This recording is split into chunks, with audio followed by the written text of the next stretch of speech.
This is me after filming and everything, but we unfortunately lost the footage for this episode. It had to crash out, but like, it is what it is, I guess.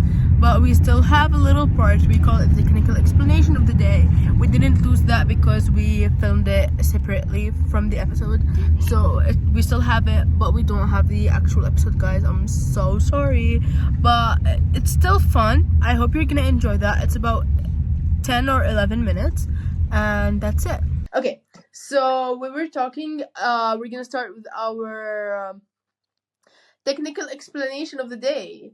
We have two things to explain today, which are the 2026 regulations and the possible return of the V10 engines.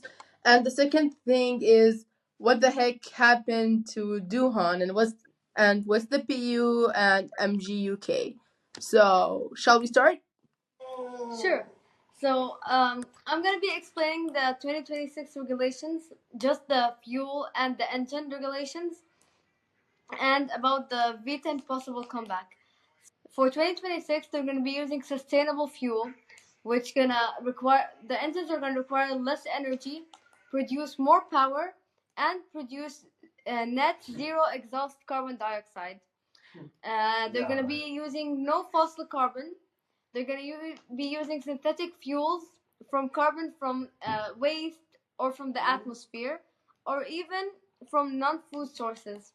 It's supposed to generate 3 times the electric power produced by the MGU-K, which is the motor generation unit. Which I'll be talking about. Yeah.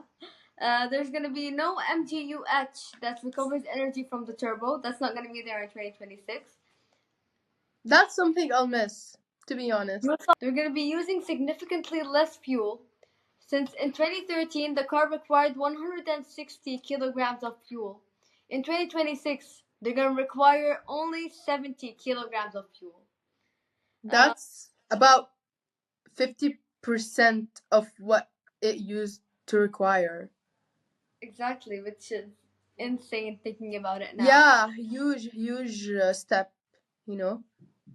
Exactly. So currently the engines are V8 engines. They have 8 cylinders in a V shape, 4 in each bank. And they fit 2.4 liters of fuel, and they are lighter than the V10 engines. Since V10 engines have more cylinders, 10 cylinders, it makes it heavier. Even though the V10 engines produce more power and hold more liters of fuel, it's still less efficient than the V8. Mm-hmm. So which one do you personally prefer? Well, people are going to hate me for this, but personally, not racing wise, obviously, I think the V8 is more technologically developed, and I think it's cool, honestly, that it's more efficient.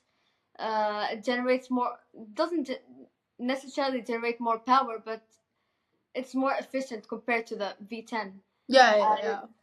I really did not get into the V12s, but I'd like to learn about that as well sometime.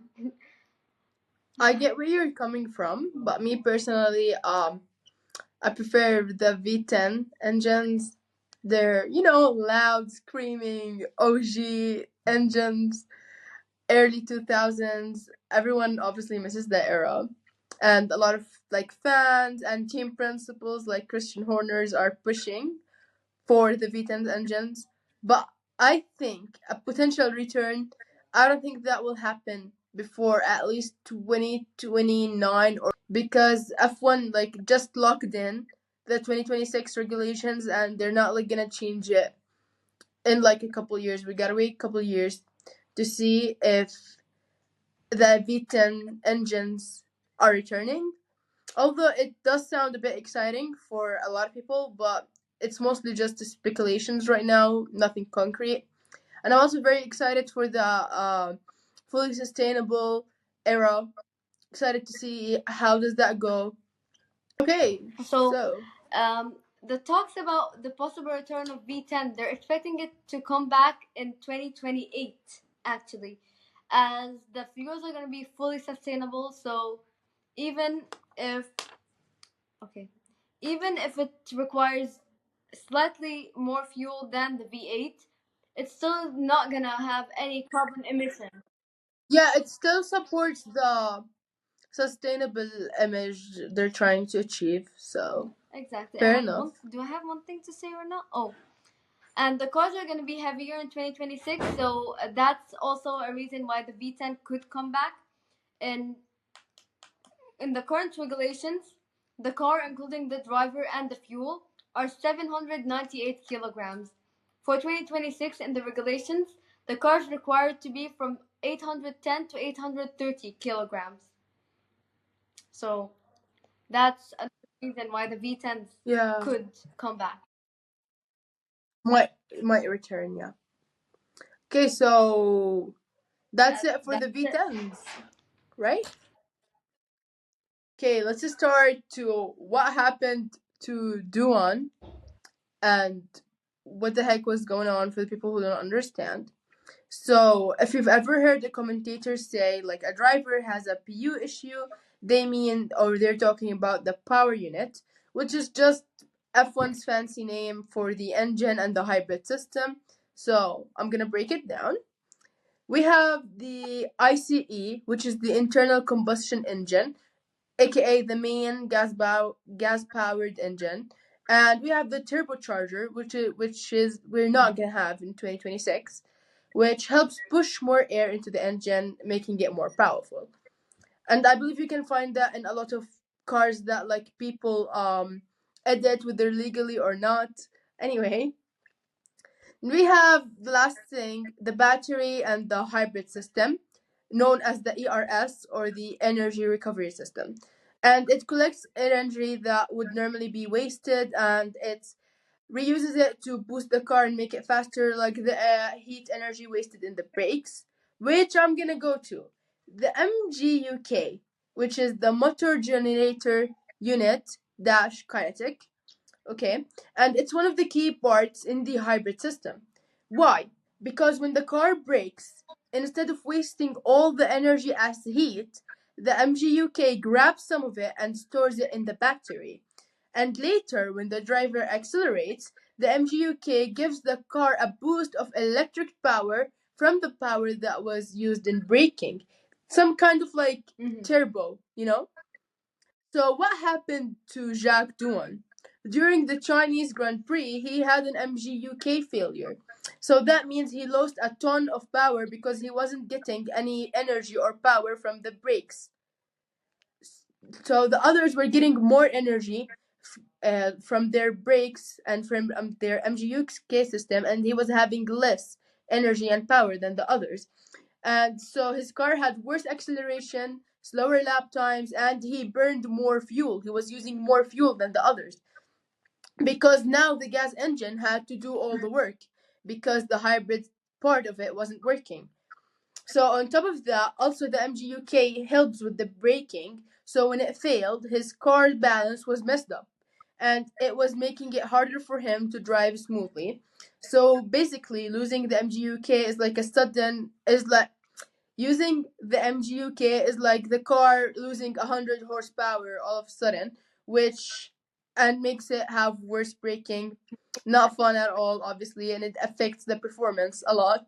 It's really And nice to that's see it. how what we study in school for physics is implemented on the cars, and how it's not just theory Yeah, that we study and some questions we solve. It's beyond exactly. that, and that's what really interests me about physics. That the practical the practical implementations of physics are really really fun, and I hope everyone sees that and acknowledges that. Exactly. Like let me say, like a couple of weeks ago, we were learning about downforce and stuff, and I was like, oh my god, Formula One, Formula One Exactly. So reference. No, and I was like, I was understanding it more because I could relate it to something I'm seeing and watching and like trying to understand. So I was understanding more about Formula One and more about the lesson itself because it's something I like and it's something I'm interested in. I honestly You feel know? like schools should show students more videos, simulations, do more practical experiments. It'll help understanding so much, and When I started seeing that, it fascinated me. So, and I fell in love with physics. Exactly. I love the vision, honestly. Yeah. Because the more you see it implemented in real life, you're gonna understand it more, you know. Um a lot of schools are going into, you know, the STEM kind of teaching where you actually do projects and stuff to actually understand instead of tests and etc. We're seeing countries going more for that system, like I don't want to say certain country, but like there are um school systems that are hitting more into that, and it's really exciting to see. And yeah, I wish like we would also see more of that around here in the in like more school systems around I the world. totally agree. I feel like such a nerd. Oh my god. Yeah, right. Everyone's gonna listen to this like, oh my god, they're so like, nerdy. You should see physics. I agree with you. Sometimes being a Yeah. nerd is fun. Listen, if it's two nerds clicking together and they both like know what they're talking about, it's It so is. much fun actually. But when you're talking to someone who doesn't get it and they're just Mhm. staring at you like this, They're like, that's or not they fun. reply to you with, "How could you like physics? Physics is so hard," or whatever. I just stare. Oh my god. Oh my god. Listen, I was talking to a chemistry nerd once and I realized I was being the people I hate. On I was like, how could you like chemistry? And then I realized, oh, someday someone will come to me and say, how could you like physics? And I'm like, oh, I took a step back. I Take a do step that to back. people who take biology. No, Biology is not that bad. I cannot. At least I don't know for the A levels, but IGCSE biology is not that bad. That's where Maybe I it's long, stopped but with it's biology. easy. I did not continue after. I'm gonna stop with chemistry. I can't Telling survive I'm telling chemistry. you, I'm do not telling take you. chemistry, please, please. For your own, if you value your own life, do not do it. I'm still struggling. It's like people going into medical school. Why are you sacrificing 6 years of your life for what? Literally, my whole class, they're all gonna be doctors, and I'll be like engineer, and Same. They're all of them are like, oh my god, I'm gonna be a doctor. I'm gonna be a doctor. I'm like, we're only two hell girls who no, do not take hell no. biology. I want to be an engineer, a mechanical engineer. She wants to be a software engineer. So we're both. Oh, I want to be either mechanical or automotive. Both are similar, but mechanical is Versatile. more Yeah, like I get you. yeah. Like automotive is very Like you can. specific. So Yeah, I guess let that's me a click wrap. this. See? This Woo! is the end of episode 2 of the Radio Check podcast.